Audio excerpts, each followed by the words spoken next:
Assalamualaikum warahmatullahi wabarakatuh. Selamat pagi, siang, dan sore kepada semua. Pertama-tama saya ucapkan yang terhormat kepada Ibu Dr. Eva Anggraini SPMSI dan Bapak Dr. Hasan Sapandi SPMSI selaku dosen pengampu mata kuliah ekonomi kelembagaan. Izin memperkenalkan diri, saya Ronald Zidan Gozali, H441900442 yang berasal dari kelas paralel K1. Pada kesempatan kali ini saya akan memaparkan tugas akhir mata kuliah ekonomi kelembagaan. Pada presentasi kali ini saya akan bahas tentang analisis peran kelembagaan dalam optimalisasi ketersediaan sumber daya air di Kabupaten Rembang. Komponen yang pertama adalah bab 1 atau pendahuluan. Air merupakan unsur yang penting dalam keberlangsungan hidup manusia. Menurut Jacques Diop, Direktur Jenderal Organisasi Pangan dan Pertanian Dunia (FAO), saat ini penggunaan air di dunia naik 2 kali lipat dibandingkan dengan 1 abad yang lalu. Namun ketersediaannya justru terus menurun sehingga mengakibatkan terjadinya kelangkaan air. Kabupaten Rembang di Provinsi Jawa Tengah menjadi salah satu wilayah yang mengalami kelangkaan terhadap ketersediaan sumber daya air. Hal ini disebabkan oleh peningkatan jumlah penduduk, kegiatan alih fungsional untuk permukiman dan budidaya masyarakat, serta manajemen operasi sumber daya yang masih kurang baik. Jika hal ini terus dibiarkan, bukan hanya Kabupaten Rembang yang mengalami kelangkaan sumber daya air, tetapi juga dapat menjangkau wilayah-wilayah lain di Provinsi Jawa. Oleh karena itu, dibuatlah makalah ini menggunakan analisis kelembagaan berupa Institutional Analysis Development atau IAD yang akan membahas mengenai pengelolaan sumber daya air di Kabupaten Rembang, Provinsi Jawa Tengah. Adapun rumusan masa yang saya ambil ada 3. Yang pertama, apa saja komponen Institutional Analysis Development atau IAD dalam upaya pengelolaan sumber daya air yang tersedia di Kabupaten Rembang. Yang kedua, bagaimana keterkaitan stakeholder dalam upaya pengelolaan sumber daya air yang tersedia di Kabupaten Rembang. Dan yang terakhir adalah bagaimana rezim pengelolaan sumber daya air berbasis pemerintah, masyarakat, dan komanajemen dalam mengelola sumber daya air di Kabupaten Rembang. Selanjutnya, tujuan penelitian saya ambil juga ada 3. Yang pertama adalah untuk mengetahui komponen Institutional Analysis Development atau IAD dalam upaya pengelolaan sumber daya air yang tersedia di Kabupaten Rembang. Untuk mengetahui hubungan antara stakeholder dalam upaya pengelolaan sumber daya air yang tersedia di Kabupaten Rembang. Yang terakhir adalah untuk mengetahui rezim pengelolaan sumber daya air berbasis pemerintah, masyarakat, dan komanajemen dalam mengelola sumber daya air di Kabupaten Rembang. Komponen yang kedua adalah bab 2 atau hasil dan pembahasan. Yang pertama adalah kita akan mengidentifikasi atribut Institutional Analysis Development atau IAD dalam pengelolaan sumber daya air di Kabupaten Rembang. Rangka analisis IAD yang pertama adalah faktor eksogen yang terdiri atas komponen atribut biofisik sumber daya air di Kabupaten Rembang, merupakan sebuah kabupaten di Provinsi Jawa Tengah yang berbatasan langsung dengan Provinsi Jawa Timur yang secara administratif memiliki luas wilayah sebesar 11408,35 hektar, yang salah satu kabupaten dengan sumber-sumber mata air yang cukup baik walaupun memiliki curah hujan yang rendah.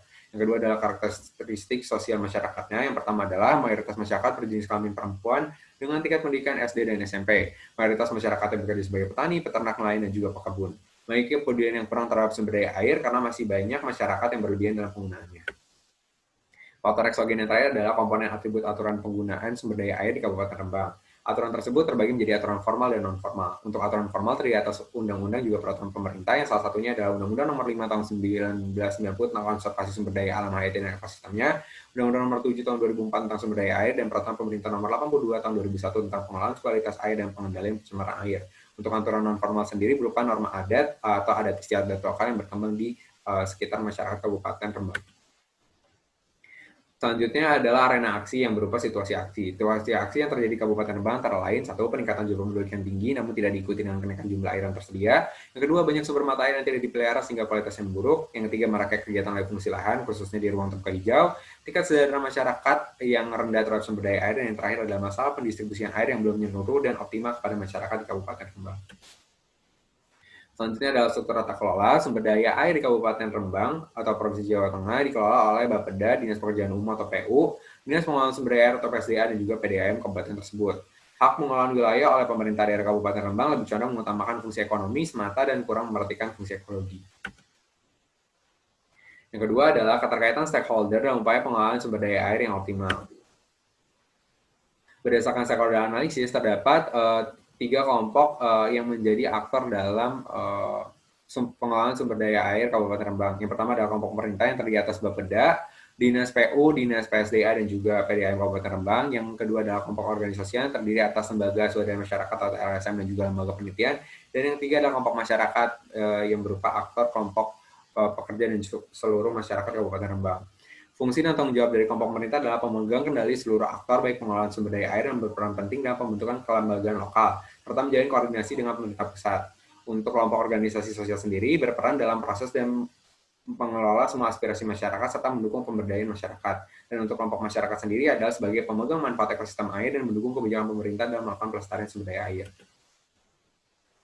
Selanjutnya, yang ketiga adalah rezim pengelolaan sumber daya air.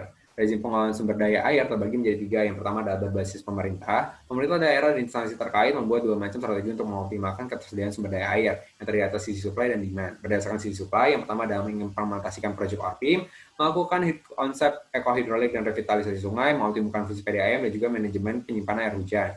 Dan berdasarkan sisi demand ada 3 juga, yaitu mengurangi alih fungsi lahan terbuka hijau atau RTH, mendaur ulang air bekas pemakaian, dan juga memanfaatkan air laut untuk kebutuhan flushing dan juga pembersihan. Selanjutnya adalah yang berbasis masyarakat. Pada masa yang akan datang, masyarakat diharapkan mampu berperan sebagai key player atau pemain kunci dalam pengelolaan sumber daya air untuk Kabupaten Rembang. Yang mana hal ini dapat dicapai oleh proses penyuluhan dan program pemberdayaan dalam meningkatkan kapasitas serta kesadaran masyarakat, seperti aturan-aturan non-formal yaitu adat untuk menurunkan kebutuhan air dan mengatur pola tanam, membantu pemerintah dalam pembuatan penampungan air, dan juga penghematan penggunaan air untuk aktivitas sehari-hari. Selanjutnya adalah yang berbasis co-manajemen. PDAM Kabupaten Rembang telah berupaya untuk mengikutsertakan pihak lain seperti pemerintah daerah, Bapeda, Dinas PSDA, Dinas PU, dan juga masyarakat melalui program terpadu untuk mengelola ketersediaan sumber daya air di Kabupaten Rembang. Tidak hanya itu, berbagai instansi terkait juga terus mengupayakan revitalisasi sungai dan implementasi konsep ORPIM dalam mengoptimalkan resapan air, tanah, dan fungsi air permukaan. Selanjutnya, bab terakhir adalah bab 3 atau penutup. Kesimpulan yang dapat ditarik adalah daya dukung terhadap sumber daya air pada Kabupaten Rembang tergolong cukup baik, namun kondisi ini tidak akan bertahan lama jika tidak diimbangi dengan langkah-langkah konkret untuk menjaga kelestarian lingkungan hidupnya. Terdapat beberapa strategi yang bisa dilakukan untuk mengoptimalkan sumber daya air pada kabupaten ini. Strategi itu terbagi menjadi sisi supply dan sisi demand. Untuk sisi supply, strategi atau kebijakan yang dapat dilakukan adalah mengimplementasikan proyek ORPIM, melakukan konsep ekohidrolik dan revitalisasi sungai, mengoptimalkan fungsi PDAM, serta manajemen penyimpanan air hujan. Dan dalam sisi demand, kebijakan atau strategi yang dapat dilakukan adalah mengurangi alih fungsi lahan RTH dan mendaur ulang air bekas pemakaian, juga menjadi pilihan strategi lainnya. Terakhir adalah saran atau rekomendasi pengelolaan terhadap sumber daya air di Kabupaten Rembang, antara lain ada 6. Salah satunya adalah PDAM Kabupaten Rembang diharapkan bisa mengoptimalkan pelayanan produksinya sehingga efisien. Bapeda Kabupaten Rembang menyusun rencana induk sistem penyediaan air minum Kabupaten Rembang untuk mengukur kebutuhan dan ketersediaan sumber daya air serta perencanaan biayanya. Serta sektor pertanian, yaitu Dinas Pertanian melakukan intensifikasi dan ekstensifikasi terhadap kebutuhan air yang optimal. Misalnya mengubah pola tanam padi-padian menjadi padi palawija-palawija. Dan yang terakhir adalah dinas terkait di Kabupaten Rembang mengurus perizinan dan segala informasinya hingga ke tingkat kecamatan. Berikut adalah daftar pustaka dalam pembuatan makalah ini. Kurang lebihnya mohon maaf, atas perhatiannya saya ucapkan terima kasih.